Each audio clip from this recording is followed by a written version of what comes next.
The time had come for the gospel to be carried to the ends of the earth, across the Mediterranean to Greece and Rome and beyond. What was needed was another witness, an apostle to the Gentiles, and this would be Paul. I am Paul. I am an apostle of Jesus Christ by the will of God, according to the hope of life that's in Christ Jesus. Earlier, Paul had been a bitter enemy of the faith.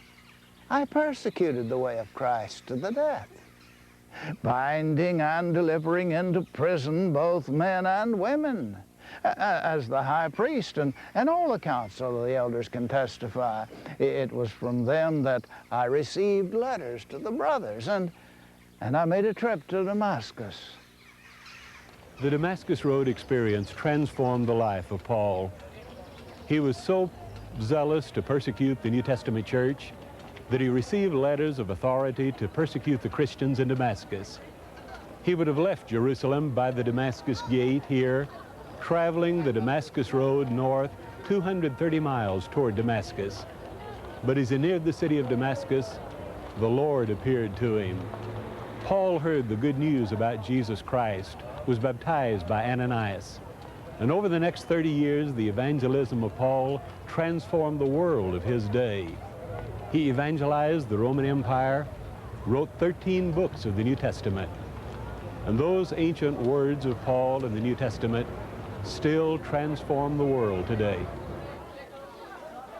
After Paul began preaching the faith that he had once persecuted, he came to Antioch of Syria at the northeast corner of the Mediterranean Sea.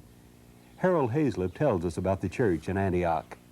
Antioch was the first place where Gentiles who had not previously been proselyted to the Jewish religion were actively evangelized, and consequently the first congregation where there was a strong mix of Jewish and Gentile Christians.